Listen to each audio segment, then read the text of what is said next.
Welcome back to my channel, everyone. Today I share the most delicious way to make peppered chicken. If you're a Nigerian and you've not had peppered chicken, please try this recipe. So first I have my live chicken which I've killed, and so now I'm cleaning the chicken. Make sure to remove the skin on the feet and the leg. It's very important. I use hot water to remove the feathers. That's how we usually do it in Nigeria, but if you can buy the frozen chicken, then that works perfectly. Okay, and also this recipe also works for turkey, beef, or goat's meat. Now after I finish cleaning it, I'm going to cut it into smaller pieces. This is how we make pepper chicken. Also, this is how it is made for Nigerian party, even for jollof rice. This is how we make pepper chicken that we would pair with jollof rice, fried rice, and others. So after cleaning it, I've washed it. I'm adding some chopped ginger, some curry powder, some minced garlic. I'm making sure to scrape everything from the plate, and then some powdered pepper. I'm adding this because I love the taste and the scent. This is dried thyme, and this is chopped onions. You can use as much as you want, and you can use whatever spices that you like for your meat. That is dried bay leaf and some chicken seasoning, and of course fresh pepper that I've chopped. This is scotch bonnet. I like it for the extra heat, and why not some salt. So I'm very sure this is the accurate ingredients, accurate measurements for the cooking of the chicken. But if you have other spice that you like to use to steam or boil your chicken, go ahead and add it. And if you don't like anyone like the ginger, the garlic, some people usually do not like it in their chicken, you don't have to add it. Just season to your desired taste. I'm just stirring everything to combine, and I'm going to leave it to marinate for like 1 hour before cooking it.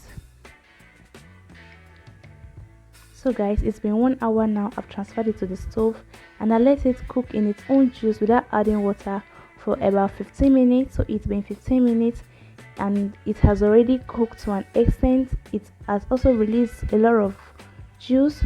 So guys, I decided to, I don't know if I should add more water or I should just let it cook in its own juice, but I just make sure to stir everything and still leave it to cook on a medium low for another 20 minutes. I didn't really add the water because I was contemplating if it needed more water. Now the chicken is properly cooked. It's time to fry. I've added the oil. I use garlic to flavor the oil.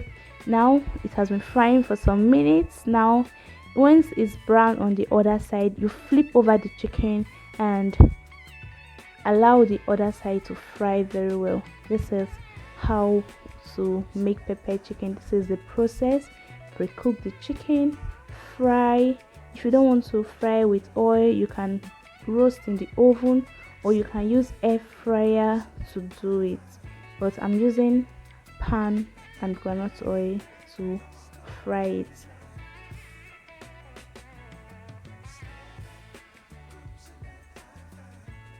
So guys, I make sure that the whole chicken has been stirred, and I'm going to leave it to fry for some minutes and remove it from the oil.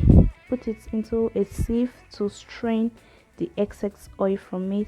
At this stage, our chicken is properly fried. Some people can go ahead and eat it like this, but if you want extra flavor, a special way to eat your chicken with rice, is good to pepper it, which now take us to this step.